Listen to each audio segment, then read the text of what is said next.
બનાસકાંઠાથી સમાચાર પાલનપુરમાં 538 કરોડના ખર્ચે 24 કિલોમીટરના બાયપાસ રોડની કામગીરી 70% પૂર્ણ થઈ ગઈ છે। ટૂંક સમયમાં જ કામ પૂર્ણ થતા રોડને ખુલ્લો મૂકી દેવાશે અને શહેરીજનોને ટ્રાફિક સમસ્યામાંથી મુક્તિ મળશે।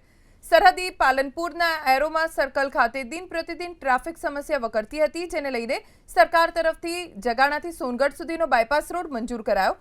આ રોડના નિર્માણની કામગીરી પૂર્ણતાના આરે છે।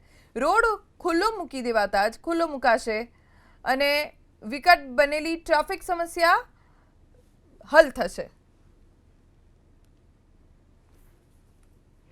અને આ રોડ બનવાથી હાઈવે બનવાથી જે હનુમાન ટેકરી એરોમા સર્કલનું જે ટ્રાફિકની સમસ્યા છે એ એકદમ હલ થઈ જશે। અત્યારે હું પણ ભૂતેડીથી જે પાલનપુર આવતો હોઉં છું એમાં મોટાભાગે હનુમાન ટેકરી અને એરોમા સર્કલમાં એટલું બધું ટ્રાફિક થાય છે અને ટ્રાફિકના લીધે અડધો કલાક સુધી રાહ જોવી પડે છે।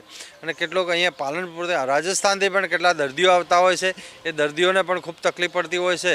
અને ગઠામણ પાટિયા હોય, હનુમાન ટેકરી હોય, કેટલાક એક્સિડન્ટ થઈ અને કેટલાક લોકોના મોત પણ નીપજ્યા છે। એટલે આ જો બાયપાસ બનશે તો એ એક્સિડન્ટનો પણ ઓછા થઈ જશે અને મૃત્યુદર પણ ઘટશે। આ ઉપરાંત જીએસબીની કામગીરી મહદઅંશે કમ્પ્લીટ થયેલી છે અને વેટમિક્સ અને સ્ટ્રક્ચરની કામ હાલ પ્રગતિમાં છે।